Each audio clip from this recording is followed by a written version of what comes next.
Hello there, my planner friends. Hey, yeah, this is this is a real special video because you guys normally only see my hands and not Shay, Plan.adayshay. So I want to thank you guys for watching the video today. This is a very, very special video. Not only are we approaching Christmas, but we're approaching the end of the year. And as a planner enthusiast, like you guys are, a lot of us are jumping into new planners. So this video is one of the videos in a planner collab series that is hosted by Tamra of the Paper and Pen Girl. And for the past couple of years, she's been doing these types of collaborations where she asks individuals within the planning community to come on and speak about a particular topic. And this year's topic is how to effectively switch up your planner system in the upcoming new year. And I just want to say that I'm super excited. I am so nervous, and I am just like tickled that she would even think to ask me to participate. I mean, some of the other collaborators that are in this series, I have followed them since I first got in the planning community. So I am very, very, very just like overjoyed and nervous, and I have like butterflies in my stomach, you guys. I'm really, really, really nervous. But anyway, I am here to give you day 15 of the planner switching edition. So stay tuned. Okay, so you guys probably got here from watching Beverly Plan's video. But if you have not checked out all the other tips and tricks, I advise you to go back and watch those. I will link all of those videos below, including the next collaborator that is coming up. And yeah, this is going to continue throughout the end of December. So hopefully you've been taking notes.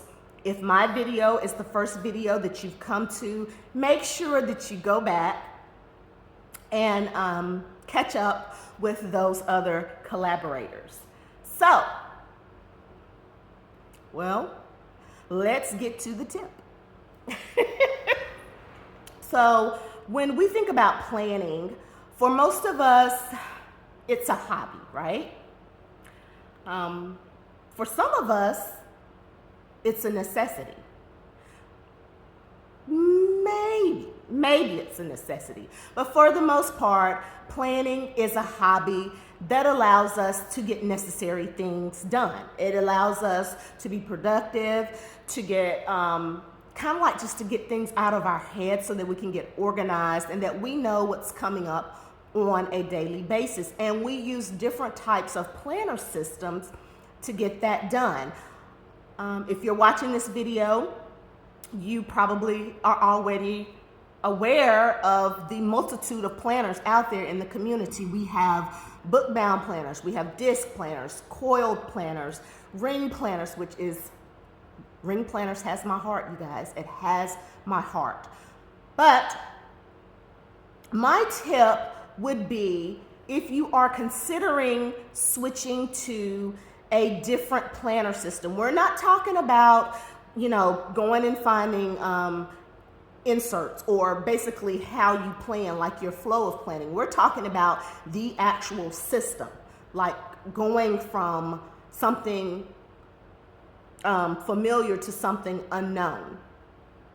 My tip would be to take into consideration and do your research on what it is going to take to stay in that planner for a specific period of time. What planner are you thinking of staying in, and what costs are going to come along with that? So, my planner tip, or something that was very personal to me, was to make sure that the planner switching is going to be within your budget. Yes, I'm talking about the money.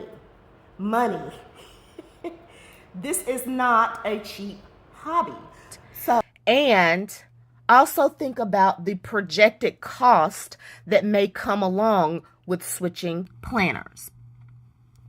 So there are so many planners out there that are available, such as book bound,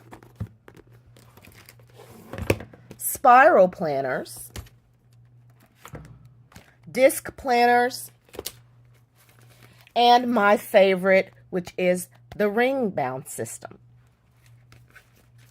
But one thing that you really need to take into consideration when you are switching is, are the projected cost of switching planners going to align with your budget? And what I mean by that is we set aside budgets every year for our basic necessities, such as our living expenses, maybe educational expenses, childcare expenses. Planning is just another expense that may come up or may be added to that ever-growing list of expenses. Planning is not a necessity, but it's a way of life for most of us, and it is a way for us to get the things down that we need so that we can feel accomplished and productive. Will you need to continuously purchase items for that planner? So let's take the traveler's notebook system, for example. Sometimes you can get online or you can purchase from a company and they will provide you with the cover and the initial setup, meaning they will provide you with maybe 2 inserts. And then that's it. It's not like they're going to keep sending you the inserts that you need. Not unless you find like some type of subscription service or something that can provide that on a monthly basis. Subscriptions is another topic because that, that's a topic of its own. But anyway, what I'm trying to say is that in order to stay in this planner, you're going to have to keep ordering or finding a way to get inserts, or, if you are one of the crafty kind of planners, maybe you can make your own. But if you're not crafty and you're not a DIY kind of person, you will have to take on the added expense of purchasing inserts and things to keep your planning going, to support this type of planner, which becomes an added expense. You guys, I keep a no spend tracker in my rings planner, and once I sit there every month and add up the cost of things that I've used or purchased for my planners, the cost can be overwhelming. If you actually track it for a year, it's amazing how much money that we can spend trying to keep our planning style going. Some of the things we don't need, but a lot of the things we do need, especially if we're in a system like a TN or a pocket or passport size. You have to purchase, these inserts. When I bought this, it was just a cover. I think I got 1 insert, and this is a Mo term. But that's something that you have to keep purchasing. And then we're not even talking about all the other accessories. Like some people love the fancy tabs, the dividers, and all of those things. So that's something that you have to consider. I personally am a rings planner kind of girl. And I love rings, but I see all the pretty things, and sometimes I go crazy and I want to buy, everything just because it's pretty. But I have also found out, and from, personally speaking, a lot of the things that I can do myself to make this planner functional. So I may have initially incurred a cost for purchasing the cover, but as far as like the inserts and the guts, I can either find freebies or I can make things myself. So that's something else you have to consider if you don't have a printer, or you don't like that kind of stuff. You don't print, you don't create. In order to keep up a planner in this type of system, you will have to purchase pre-printed inserts or buy inserts. So that's something to consider, as well. I just get to the point where I kind of just make my own little stuff.